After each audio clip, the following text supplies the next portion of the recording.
Warning: the film we will be discussing today is very graphic and disturbing. There will be no pictures or clips of the film, but viewer discretion is advised. Hey guys, welcome back to some more reviews. The Explorer of Horror here, and today we're going to be getting into a bit of a different kind of video. I'm going to be reviewing a documentary, which I haven't done in a long time. I typically don't review documentaries. Most of the time, the documentaries I watch aren't really horror-based. And also, I don't know, I just don't really review a lot of documentaries. I don't know what it is. But this one, after watching it, I kind of had to get on here and talk about it because it was a very strong, powerful, disturbing, haunting. It was just very, very effective at what it was doing. And I wanted to get on here and cover it. And that is The Killing of America from 1981. It gets a 7.6 on IMDb, and that's a pretty high rating for this documentary. Written by Sheldon Rennan, who also did one other documentary, Treasure in Search of the Golden Horse. I'd never heard of it. Somehow he's involved in the animated film Akira. So that's some credits on his filmography. He actually didn't do much after this. And even before this, he just did a couple shorts. So doesn't really look like his career, went on very much after this. Which is a shame because I feel like this documentary, like I said, was one of the more powerful ones I've seen in a long time. And I mean, based off of the title of the documentary alone, I knew it was going to be something dark. And it is. It actually ran into a lot of trouble back when this first came out. I'm wondering if it was banned. I want to say it was banned in America, but it got unbanned sometime later. I want to say that, but I didn't fact check that. So if there's anybody out there that knows that for sure or not. But I could have sworn this movie got banned in America at one point. And I know it had a lot of controversy back when it came out. And that's pretty much why you never heard about this movie. I mean, I never knew about this movie. I actually heard about this documentary from a podcast I listened to called Death by Video. And they did a great episode talking about this movie. Really, I keep calling it a movie. It's a documentary. But they did an episode on this, and they were talking about it, and it was really interesting. They did a great job covering it. And I had never heard about this documentary before, so I figured I would check it out. And I must say it didn't disappoint. I mean, it's a very dark movie. It's a very graphic film. There's a lot of real footage of gun violence. And so if you don't want to see people, I probably will put a little disclaimer before I upload this about this is graphic. This is definitely a very, very graphic documentary. However, I do think this is something that people need to see because the topic it's discussing is something that is still going on to this very day and in this very country. I mean, this is talking about gun violence going all the way back to the JFK assassination.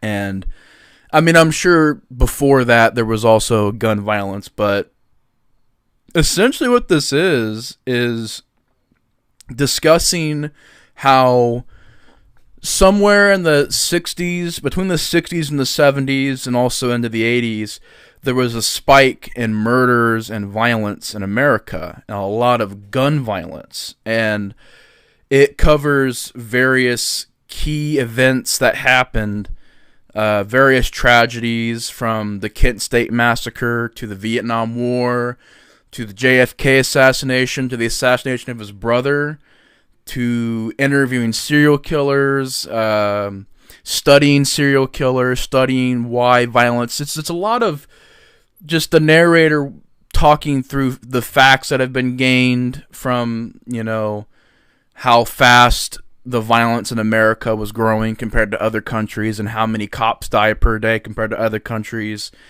And it's a very haunting and just shocking documentary. I mean, it's right there. It's showing you the ugly truth of just guns and the lives that are destroyed because of gun violence and violence in general and serial killers. And they do end up interviewing a serial killer in here, the serial killer Ed Kemper, who I've seen a couple documentaries on. I know he was also in Mindhunter, and the guy in Mindhunter looked exactly like him. It was like hauntingly accurate. He sounded like him and everything. It was kind of haunting how they got that character. And they interview him in here, and his interview is cold.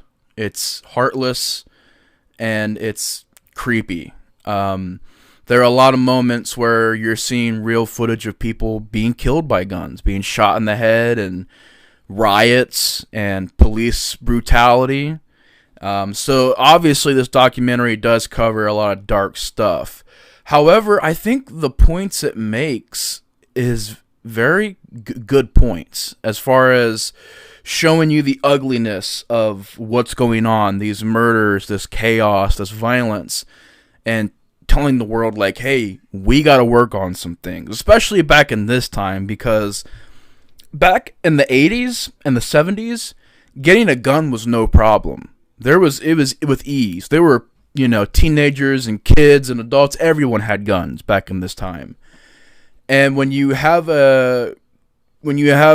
this intense environment of violence and everybody is getting easy access to guns, and security isn't as tight as it is nowadays, you get a lot of horrible atrocities. And the documentary, the narrator is constantly talking to the audience and is saying, how can we change this, offering his own philosophies. And I think that's where this documentary comes into. I think it's very necessary to watch this documentary. I think it is violent. It is very gory. It's real deaths, so it's not like this is some stage stuff. This is basically a more valuable, more meaningful Faces of Death. Because Faces of Death, it's just, number one, most of it's fake. Number two, it's pure exploitation, where there's no point to that movie. And there's maybe a couple times where the narrator's trying to be deep. But Faces of Death is even advertised and marketed for just one thing, and that's seeing death, and quote-unquote real death.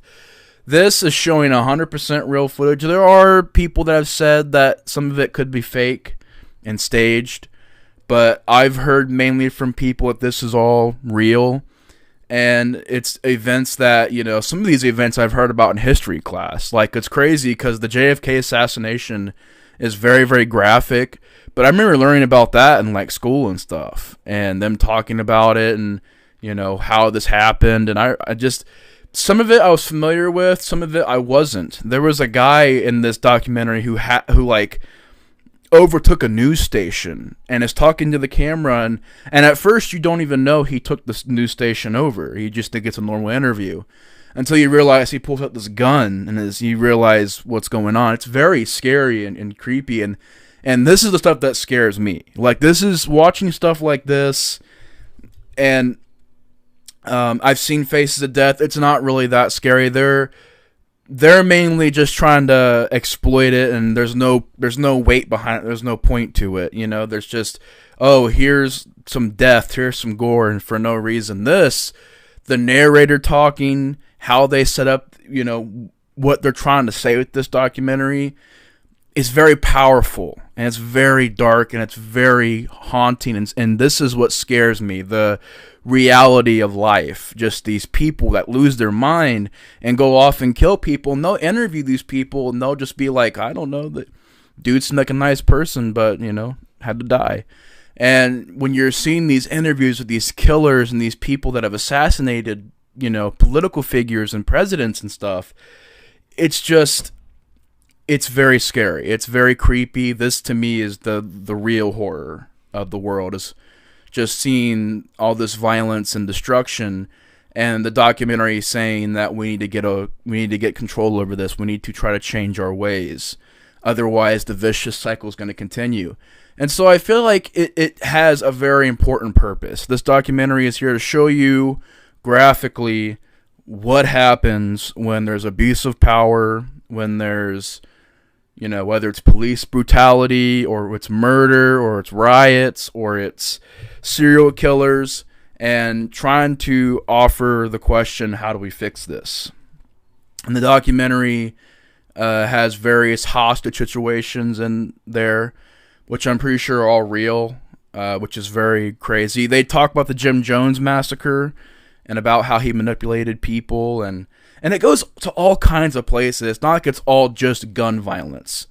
It's talking about various dark things that happen in society that, you know, we could work on to try and better. You know, we could try to better, you know, not having guns so available, and, you know, just people not following these cults like Jim Jones, you know, what happened with them, you know, just all these different things that are going on in this documentary. I mean, they cover so much, and it is very, very dark, and it goes into this, you know, like I said, serial killers, and there's a lot of real footage in there.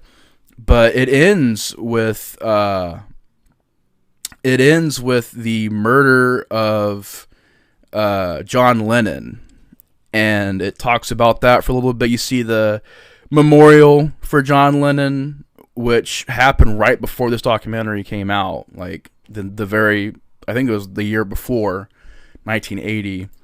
And it's a moment where the movie ends and they're playing that song. Also, a lot of good songs in this movie. They play a lot of good 70s type of music. There's that song by Buffalo Springfield, hey now, what's that sound? Everybody look what's going down. And they play some John Lennon. They play Imagine by John Lennon, which is one of my favorite songs. And the way this documentary ends with that song, it's just very emotional, very sad, very tragic. But it is a way to end it where, is there hope? I mean, there is this loss, this passing, but is there hope for the future?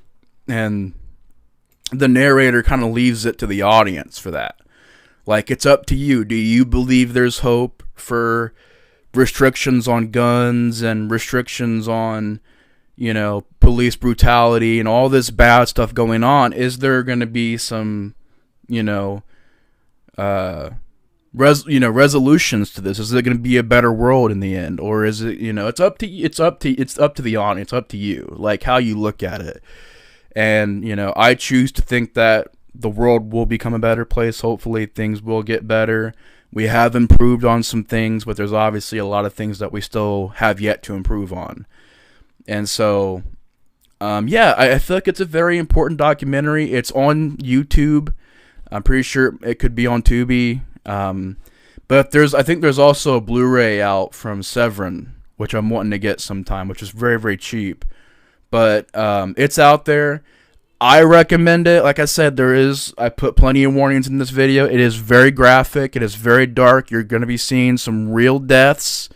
And they're very graphic. They're not like quick little edits. Like, they're very graphic deaths. And it goes to some very depraved and dark places. But it is a very important documentary. It discusses a lot of issues that we do have to address. But yeah, as a documentary, I'm going to give it a 4.5 out of 5. It's just, I think it nails all of its points. It's very strong. It's a gut punch of a documentary.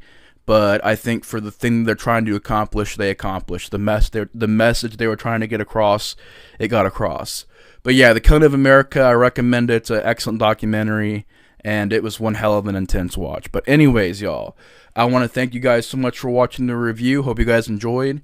If you've seen this documentary, comment down below your thoughts on it. But anyways, y'all, thank you guys so much for watching. Take care, and the Explorer of Horror is out. Peace.